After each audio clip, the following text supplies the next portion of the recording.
ఓం మహాగణాధిపతయే నమః. ఓం గురుభ్యో నమః. ఓం శ్రీమాత్రే నమః. పరమేశ్వర స్వరూపమైనటువంటి జ్యోతిష, వాస్తు మరియు ఇతర అనేకమైనటువంటి శాస్త్రములను మనకు అందించినటువంటి మహర్షులకి నమస్కారం. హయగ్రీవ హయగ్రీవ హయగ్రీవేతి యో వదేత్తస్య నిస్సరతే వాణీ జహ్నుకన్యా ప్రవాహవత్. అరుణాం కరుణాతరంగితాక్షీం ధృతపాశాంకుశపుష్పబాణచాపాం అనిమాదిభిరావృతాం మయూకైః అహమిత్యేవ విభావయే భవానీం. శ్రీమాత్రే నమః. ప్రేక్షకులకి ఆ లలితాంబిక అమ్మవారి యొక్క అనుగ్రహం పరిపూర్ణంగా కలగాలని స్ఫూర్తి కోరుకుంటూ మనం ఈరోజు చెప్పుకోబోయేటువంటి టాపిక్ ఏమిటి అంటే, ఇవాళ రేపు మనం చూస్తున్నట్లయితే వివాహాలు చేస్తున్నారు కానీ వాళ్ళకి కొద్ది రోజుల్లోనే విడిపోవడం జరుగుతుంది. దానికి మేము జాతకాలు చూపించామంటూ ఉంటారు. కానీ ఇక్కడ జరుగుతున్నటువంటి తప్పిదము ఏమిటి అంటే 36 పాయింట్లకి 18 పాయింట్లు కలిసేయా అంటే చేసేస్తున్నారు.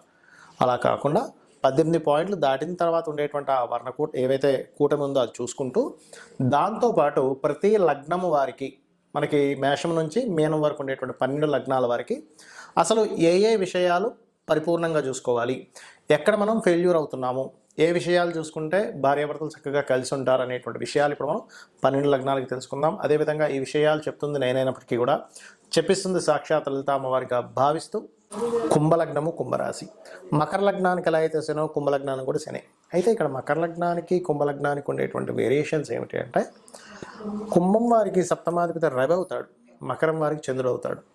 రవి ఉండే తత్వం ఏంటంటే స్ట్రైట్ ఫార్వర్డ్ నేచర్గా ఉండడం. అంటే వీళ్ళకి వచ్చేటువంటి పర్సన్స్ కూడా కొంచెం ముక్కుసూటుగా ఉండేటువంటి లక్షణం గల వాళ్ళు, కొంచెం టైమింగ్ మెయింటైన్ చేస్తారు, ఇట్లాంటి వాళ్ళే వస్తారు.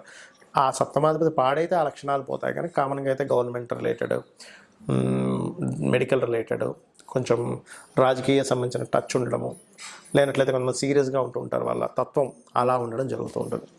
అయితే కుంభలగ్నం వారికి ఇక్కడ మీరు ప్రధానంగా మీది కుంభలగ్నమైనా, మీరు చేసుకోబోయే అమ్మాయిది లేదా అబ్బాయిది కుంభలగ్నమైనా మీరు తీసుకోవాల్సిన ప్రధాన జాగ్రత్తలు ఏంటంటే, మీ నక్షత్రం ఏదైందో అవతల వారి నక్షత్రానికి నక్షత్రాధిపతులు కలిస్తే మనసులు కలుస్తాయి, అది ప్రధానంగా తీసుకోవాలి. దాంతోపాటు ఇంకా కుజ శుక్రులు యొక్క కలయిక, లేనట్లయితే బుద్ధికారకుడు బుధుడు, ఆత్మకారకుడు రవి, కాలానికి మోక్షానికి కారకుడైన రాహుకేతువులు, జీవకారకుడైన గురువు, కర్మకారకుడైన శనిని కూడా ఎంతవరకు కలిసిందో చెక్ చేసుకోవాలి, ఓన్లీ పాయింట్సే కాకుండా. అయితే ఇక్కడ మీరు శని యొక్క స్థితిని, రవి యొక్క స్థితిని ప్రధానంగా తీసుకోవాలి. లగ్న సప్తమాధిపతులు అవుతారు. రవి గనక పాడయ్యాడు, అనవసరమైన ఈగో క్లాషెస్, అవతల వాళ్ళు చాలా ఈగోతో ఉంటారు మీ జీవిత భాగస్వామి. కుంభలగ్నం వారి కనుక రవి పాడైతే అలా కాదండి, శని మాత్రం పాడయ్యాడంటే ఈగో క్లాషెస్గా ఉంటారు. కానీ ఆఫ్టర్ మ్యారేజ్ తర్వాత ఏదో కారణం చేత ఇద్దరి మధ్యని కొన్ని లాంగ్, అంటే ఒక్కోసారి చూడండి మనం ఎప్పుడో అయిపోద్ది సంఘటన, దాన్ని తీసుకొచ్చి ముందుని పెట్టి గొడవ అవుతూ ఉంటుంది. ఇది ప్రధానంగా చూసుకోవాలి. అయితే కుంభలగ్నం వారికి కుటుంబాధిపతి గురువు అవుతాడు కాబట్టి ఇక్కడ ఫైనాన్షియల్గా గురువు బాగున్నాడంటే ఫైనాన్షియల్గా మంచి గ్రోత్ ఉంటుంది. కానీ ఇక్కడ సంతాన కారకుడు బుధుడు అవుతాడు. ఈ బుధుడికి పంచమ అష్టమాధిపత్యం వస్తుంది. మీరు ఒకవేళ మీది కుంభలగ్నమైనా అవతల వారిది కుంభలగ్నమైనా మీరు బుధ గ్రహాన్ని పరిశీలన చేయాలి. ఎందుకంటే ఇది సంతానాన్ని చూపిస్తుంది, సంతానానికి మీకుండే రిలేషన్షిప్, అదేవిధంగా సంతానం కలిగినప్పటి నుంచి ఎట్లా ఉంటుంది, సంతాన విషయంలో మీరు ఇబ్బంది పడతారు. ఎందుకంటే ఈ పంచమం అంటే కేవలం సంతానం ఒకటే కాకుండా ఫ్రెండ్స్ కూడా అందులోకే వస్తారు. మరియు షేర్ మార్కెటింగ్ రిలేటెడ్ ఇష్యూస్ కూడా మీ పంచమ స్థానంలోనే ఉంటాయి. కాబట్టి బుధుడు బాగున్నాడు అంటే లాంగ్ టర్మ్ షేర్ చేసుకోవచ్చు. బుధుడు బాగున్నాడంటే ఖచ్చితంగా ఇద్దరు సంతానం కలుగుతారు.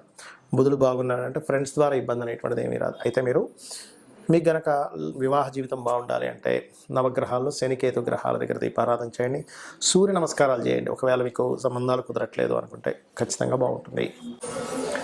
మరికొంతమందికి వివాహ సంబంధించినటువంటివి చూసినప్పటికీ కూడా ఒక్కొక్కసారి ఇబ్బంది అవుతూ ఉంటుంది. అంటే అలాగా వారిద్దరికీ సెట్ అయిందండి, అయినా సరే గొడవ వస్తుంది అంటారు. దానికి కారణం ఏంటో చెప్తా ఇప్పుడు నేను మీకు. వాళ్ళ పర్సనల్ చార్ట్లో ఎవరైతే వివాహం చేసుకోబోతారో మీరు అవతల వాళ్ళది కానీ మీది కానీ పర్సనల్ చార్ట్లో పర్టికులర్గా వివాహ సమయం కాదు అంటే వివాహం చేసుకోకూడని సమయంలో వివాహం చేసుకుంటున్నారు, గుర్తుపెట్టుకోండి. అది ఎట్లా తెలుసుకోవాలి? పురుషులైతే మీ శుక్రుడికి గోచారంలో శుభగ్రహాలు కాకుండా పాపగ్రహ సంబంధాలు వచ్చాయి అంటే అప్పుడు దాని అర్థం ఏంటి? ఆ గోచారంలో పాపగ్రహం ఉన్నంతసేపు శుక్రుడి మీద లేదా సప్తమ స్థానాధిపతి మీద, సప్తమం మీద పాపగ్రహాలు ఉన్నప్పుడు ఆ టైంలో చేసుకోకూడదు, చేసుకుంటే దాని ఫలితం వస్తుంది. అలాగే స్త్రీలకైతే కుజుడి మీద పాపగ్రహ సంబంధం రాకూడదు, కుజుడికి కేంద్ర కోణాల్లోని, ముఖ్యంగా కోణాల్లోని, అదేవిధంగా సప్తమ స్థానాధిపతి చూసుకోవాలి. ఇది ప్రధానంగా తీసుకోవాల్సినటువంటిది. మరియు దీంతోపాటు పర్టికులర్గా మీరు కనుక ఇద్దరికి అంటే ఇప్పుడు ఇద్దరికి సరైన సమయం అనుకోండి వివాహం చేసుకోవడానికి, అప్పుడు బాగుంటుంది. అలా కాకుండా ఒకరికి బాగుండి ఒకరికి బాగాలేదు వివాహం చేసుకోవడానికి, అప్పుడు ఏంటి యావరేజ్గా ఉంటుంది. వాళ్ళిద్దరు వివాహం చేసుకుంటే ఆ గ్రహస్థితి వెళ్ళిపోయే వరకు. దీంతో పాటు ఎవరికైనా వివాహం అవ్వటం లేదు, చాలామంది సంబంధాలు చూసుకుంటుంటారు కానీ సెట్గా ఒక్కోసారి. దానికి కారణం ఏంటంటే వాళ్ళకి జన్మజాతకంలో బలం లేదు వివాహం మీద. అలాంటప్పుడు మీరు చేయవలసింది ఏమిటి, ఆ, స్త్రీలైతేనేమో నవగ్రహాల్లో కుజ శని రాహు గ్రహాల దగ్గర దీపారాధన చేయండి. పురుషులైతే శుక్రకేతు గ్రహాల దగ్గర దీపారాధన చేయండి. గోవులకి గ్రాసము తీపి చపాతీలు పెట్టండి పురుషులైతే. స్త్రీలైతే గోవులకి దేశీవాలి గోవుకి కందులేమో దానం ఇవ్వచ్చు. గోవులకు పెట్టేటువంటిది ముఖ్యంగా క్యారెట్స్ బెల్లము తినిపించండి గోవులకి.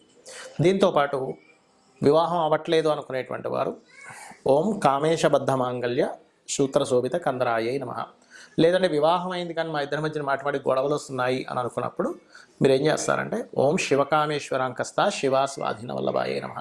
సమ్ టైమ్స్ ఏమవుతుందంటే మీ జన్మజాతకంలో మీకు కొంతకాలం జీవిత భాగస్వామితో ఎడబాటుగా ఉండే యోగం ఉంటుంది. అప్పుడు దాన్ని యాక్సెప్ట్ చేయండి. అది యాక్సెప్ట్ చేయకుండా దగ్గరగా ఉందామనే ప్రయత్నం చేసినప్పుడు ఏమవుతుందంటే మీ ఇద్దరి మధ్యన అనవసరమైనటువంటి గొడవలు వస్తూ ఉంటాయి. అలా కాకుండా ఒక్కొక్కసారి ఆల్రెడీ వివాహం అయిపోయిందండి కానీ సప్తమంలో పలానా ప్లానెట్ పాడవడం వల్ల మేము ఇబ్బంది పడుతున్నాం అన్నప్పుడు ఆ ప్లానెట్కి సంబంధించినటువంటి దానం ఇవ్వడం. అంటే రవి ఉన్నాడు అనుకోండి గోధుమలు, చంద్రుడైతే బియ్యము, కుజుడైతే కందులు, బుధుడైతే పెసలు, గురువు అయితే శనగలు, శుక్రుడైతే బొబ్బర్లు, శని అయితే నువ్వులు, రాహు అయితే మినుములు, కేతు అయితే ఉలవలు.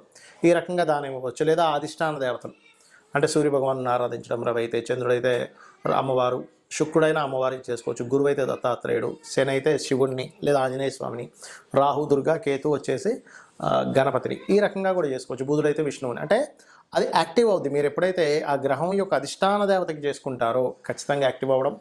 ప్రధానంగా మీరు తీసుకోవాల్సిన జాగ్రత్త ఏంటంటే మీరు ఈ సప్తమ స్థానంలోని 12వ స్థానంలో ఉండే గ్రహాలు ఎలా ఉన్నాయి, మీకు ఏ సమయంలో వివాహం చేసుకుంటే కరెక్ట్ టైం, ఏ సమయంలో చేసుకోకూడదు, ఇప్పుడు అసలు మీరు వెతుకుతున్న సమయానికి ఇప్పుడు అసలు వివాహ యోగం ఉందా లేదా, ఇవి చూసుకోవాలి. ప్రతి ఒక్కరికి కూడా 3 నుంచి 5 సార్లు వస్తుంది వివాహ సమయం. సో ఇవి చూసుకొని మీరు మీ యొక్క జీవితాన్ని ఆనందమయంగా చేసుకుంటారని కోరుకుంటూ శ్రీమాత్రే నమః.